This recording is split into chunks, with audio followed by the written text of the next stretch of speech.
गीता महाभारत में श्लोकों छंद का सबसे महत्वपूर्ण संग्रह है। गीता श्री कृष्ण द्वारा अर्जुन को दी गई शिक्षाओं का एक संग्रह है, जिसमें भगवान कृष्ण अर्जुन को युद्ध और जीवन का अर्थ बताते हैं। दुनिया भर से हिंदू धर्म के अनुयायी सदियों से गीता और उसके महत्व के बारे में अपने पूर्वजों से सुनते आ रहे हैं। गीता श्री अर्जुन और उनके सारथी भगवान श्री कृष्ण के बीच हुई सही और गलत की व्याख्या करने वाली ऐसी तार्किक बातों का संग्रह है। यह धार्मिक ग्रंथ ज्ञान का वह भंडार है जो हमारे जीवन में आने वाली सभी परिस्थितियों का समाधान खोजने में सहायक हो सकता है। गीता हमें सिखाती है कि मानसिक शांति और जीवन के बाद मोक्ष की प्राप्ति के लिए यह आवश्यक है कि हम अपनी इच्छाओं को नियंत्रण में रख सकें। गीता यह भी सिखाती है कि मृत्यु का भय व्यर्थ है, क्योंकि मृत्यु हमारे शरीर में विराजमान आत्मा को कभी नहीं मार सकती। मृत्यु केवल मांसपेशियों से बने शरीर का अंत है। कर्म करना सबसे महत्वपूर्ण बात है और व्यक्ति को पूरी निष्ठा और विश्वास के साथ कार्य करना चाहिए, जबकि काम करते समय परिणाम का भय और फल की उम्मीद करना बेकार है। अपने मन में दूसरों के लिए बुरे भाव या बुरे विचार रखना ही हमारे अपने विनाश का कारण है। इसलिए इन बुरे विचारों को अपने मन से दूर रखना चाहिए। गीता में कहा गया है कि क्रोध से भ्रम पैदा होता है जो बुद्धि को विचलित करता है। भ्रमित व्यक्ति अपने मार्ग से भटक जाता है। तब सारे तर्क नष्ट हो जाते हैं, जिससे मनुष्य का पतन हो जाता है। इसलिए हमें अपने क्रोध पर नियंत्रण रखना चाहिए। भगवान श्री कृष्ण कहते हैं कि आत्मनिरीक्षण से स्वयं को जानो, क्योंकि जब आप स्वयं को पहचानेंगे तभी आप अपनी क्षमता का आकलन कर पाएंगे। ज्ञान रूपी तलवार से अज्ञान का नाश करना चाहिए। जब कोई व्यक्ति अपनी क्षमता का आकलन करता है तभी उसका उद्धार हो पाता है।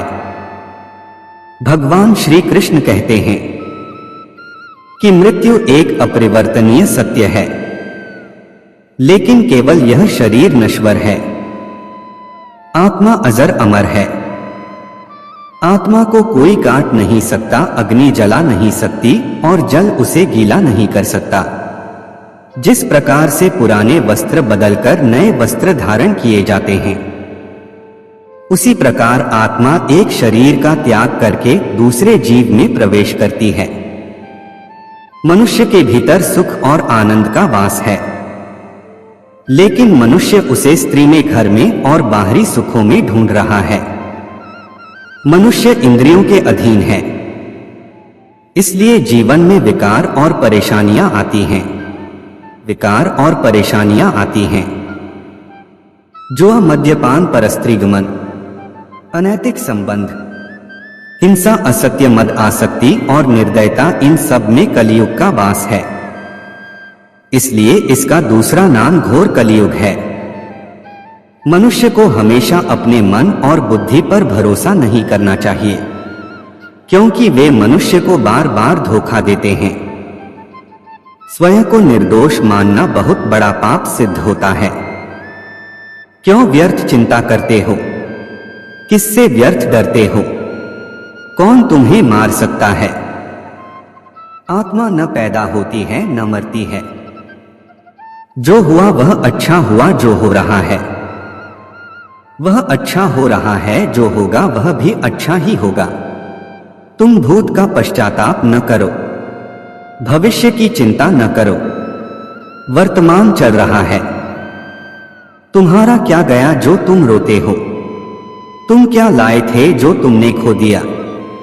तुमने क्या पैदा किया था जो नाश हो गया? न तुम कुछ लेकर आए, जो लिया यहीं से लिया, जो दिया यहीं पर दिया, जो लिया इसी भगवान से लिया, जो दिया इसी को दिया। खाली हाथ आए और खाली हाथ चले। जो आज तुम्हारा है कल और किसी का था, परसों किसी और का होगा। तुम इसे अपना समझकर मग्न हो रहे हो। जिसे तुम मृत्यु समझते हो वही तो जीवन है। एक क्षण में तुम करोड़ों के स्वामी बन जाते हो, दूसरे ही क्षण में तुम दरिद्र हो जाते हो।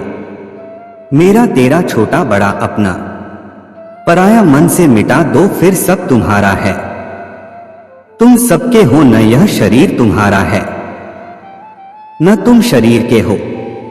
यह अग्नि जल वायु पृथ्वी आकाश से बना है और इसी में मिल जाएगा, परंतु आत्मा स्थिर है। फिर तुम क्या हो? तुम अपने आप को भगवान को अर्पित करो, यही सबसे उत्तम सहारा है। जो इसके सहारे को जानता है वह भय चिंता व शोक से सर्वदा मुक्त है। जो कुछ भी तू करता है उसे भगवान को अर्पण करता चल। ऐसा करने से सदा जीवन मुक्त का आनंद अनुभव करेगा। महाभारत युद्ध के समय रणभूमि में भगवान श्री कृष्ण ने अर्जुन को जो ज्ञान दिया था वह गीता में बताया गया है। गीता में ऐसी बहुत सी बातें हैं जो मनुष्य को जीवन की कई कठिनाइयों को आसान बनाती है। इतना ही नहीं, गीता पढ़ने पर मनुष्य को बहुत सी नई जानकारियां भी मिलती हैं। साथ ही हर अध्याय के नियमित पाठ का अपना लाभ और महत्व है। भगवान शिव ने देवी पार्वती को गीता के पहले अध्याय के पाठ का महत्व जो बताया है वही यहाँ आपके लिए प्रस्तुत है। लेकिन गीता के पहले अध्याय के महत्व को जानने से पहले जान लीजिए श्रीमद् भगवद गीता के प्रथम अध्याय की खास बातें। गीता के पहले अध्याय का नाम अर्जुन विषाद योग है। इस अध्याय में कुरुक्षेत्र के मैदान में उपस्थित बंधुओं और संबंधियों को सामने देखकर अर्जुन के मन में उठे विषाद और मन स्थिति का वर्णन किया गया है, जिसे संजय धृतराष्ट्र को बताते हैं। पूरा वीडियो देखने के लिए दिल की गहराई से शुक्रिया, धन्यवाद।